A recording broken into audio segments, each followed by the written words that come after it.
Welcome to rhythm of learning. ഇനി എക്സാമിന് വെറും 2 ദിവസം കൂടിയേ ഉള്ളൂ അല്ലേ? അപ്പൊ LGS എക്സാമിന് പോകുന്നതിന് മുമ്പ് നമ്മൾ നോക്കിയിരിക്കേണ്ട കുറച്ച് കറണ്ട് അഫയേഴ്സ് ക്വസ്റ്റ്യൻസ് ആണ് ഇന്നത്തെ ക്ലാസ്സിൽ നമ്മൾ നോക്കാനായിട്ട് പോകുന്നത്. ലോകത്ത് തന്നെ ആദ്യമായി ഒരു നാഷണൽ കൗ കൾച്ചർ മ്യൂസിയം എവിടെ നിലവിൽ വരുന്നു? മധുര. എവിടെയാണ്? മധുര.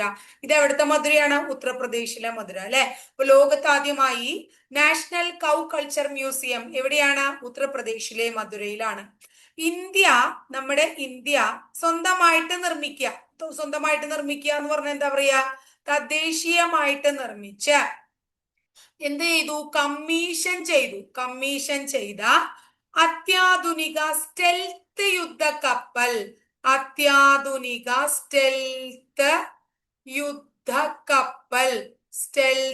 യുദ്ധക്കപ്പലിന്റെ പേര് മഹേന്ദ്രഗിരി എന്നാണ് കേട്ടോ. ഇന്ത്യ തദ്ദേശീയമായി കമ്മീഷൻ ചെയ്ത അത്യാധുനിക സ്റ്റെൽത്ത് യുദ്ധക്കപ്പലാണ് INS മഹേന്ദ്രഗിരി. ICC വനിത വേൾഡ് കപ്പ് ക്രിക്കറ്റ് ഫൈനൽ നിയന്ത്രിച്ച ആദ്യ ഇന്ത്യൻ വനിത ആര്? ആരാണ് അവര്? ബൃന്ദാറാത്തി.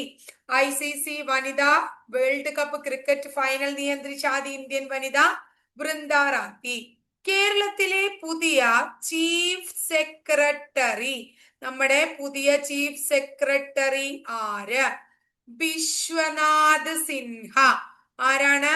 ബിശ്വനാഥ് സിൻഹയാണ്.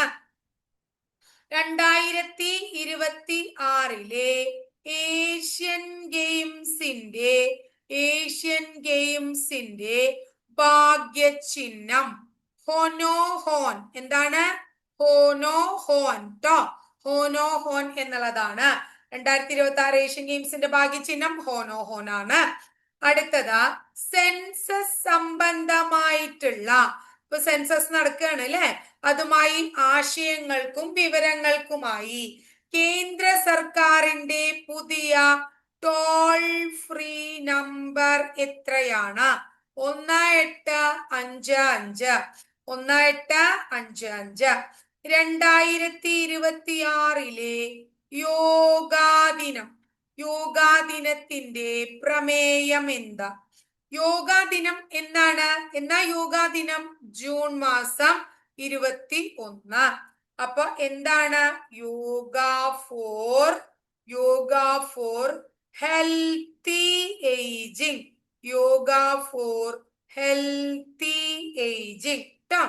യോഗാ ദിനത്തിന്റെ പ്രമേയം.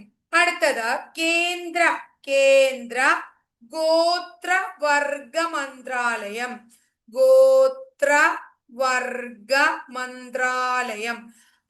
മന്ത്രാലയത്തിന്റെ മികച്ച ഗോത്ര ഗവേഷണ കേന്ദ്രമായി തിരഞ്ഞെടുക്കപ്പെട്ട കേരളത്തിലെ സ്ഥാപനം ഏത്?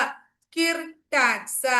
കേന്ദ്ര ഗോത്രവർഗ മന്ത്രാലയം മികച്ച ഗോത്ര ഗവേഷണ കേന്ദ്രമായി തിരഞ്ഞെടുക്കപ്പെട്ട കേരളത്തിലെ സ്ഥാപനം കിർടാക്സ് ആണ്. ഇനി കേരളത്തിലെ ഏറ്റവും വലിയ ഗ്രീൻ ഡാറ്റ സെന്റർ സ്ഥാപിക്കുന്നത് ആരാണ്? Federal bank. കേരളത്തില് ഏറ്റവും വലിയ ഗ്രീൻ ഡാറ്റ സെന്റർ ആരംഭിക്കുന്നു ആര്? Federal bank. കേരളത്തിൽ തൊഴിലുറപ്പ് പദ്ധതിയുടെ പുതിയ വേതനം 401 രൂപ. കേന്ദ്ര ബഡ്ജറ്റ് പ്രകാരം ഇന്ത്യയിൽ ആദ്യത്തെ യൂണിവേഴ്സിറ്റി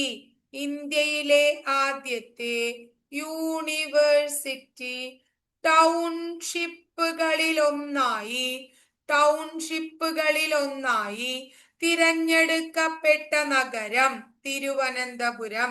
കേന്ദ്ര ബഡ്ജറ്റ് പ്രകാരം ഇന്ത്യയിലെ ആദ്യത്തെ യൂണിവേഴ്സിറ്റി ടൗൺഷിപ്പുകളിൽ ഒന്നായി തെരഞ്ഞെടുക്കപ്പെട്ട നഗരം? കേരളത്തിലെ നഗരം തിരുവനന്തപുരം. 2026 ബ്രിക്സ് രാജ്യങ്ങളുടെ ദേശീയ സുരക്ഷാ ഉപദേഷ്ടാക്കളുടെ യോഗവേദി ഏതാണ്? ന്യൂഡൽഹി. ഇനി കേരളത്തിലെ ആദ്യത്തെ AI വകുപ്പ് മന്ത്രിയായി ചുമതല ഏറ്റത് PK കുഞ്ഞാലിക്കുട്ടി. ഭരണനിർവഹണത്തിനായി ഇന്ത്യയിൽ ആദ്യമായി AI ആർട്ടിഫിഷ്യൽ ഇന്റലിജൻസിന് വേണ്ടി പുതിയ വകുപ്പ് രൂപീകരിച്ച സംസ്ഥാനം ഏതാണ്? അതേതാണ് ഇന്ത്യയിൽ ആദ്യത്തത്? കേരളം. എവറസ്റ്റ് ഏറ്റവും തവണ കൂടുതൽ കീഴടക്കിയ എവറസ്റ്റ് കീഴടക്കിയ വ്യക്തി എന്ന സ്വന്തം റെക്കോർഡ് 2026 മെയ് മാസത്തിൽ തിരുത്തിയ വ്യക്തി ആരാണ്? റീത്ത ശർമ്മ. അവരെന്നെ അവരുടെ റെക്കോർഡ് തിരുത്തി എന്നാ പറയണം കേട്ടോ. ഇത്രയേ ഉള്ളൂ ഇന്നത്തെ ക്ലാസ്സിൽ കേട്ടോ. ഭംഗിയായിട്ട് പഠിക്കുക എല്ലാവരും കേട്ടോ.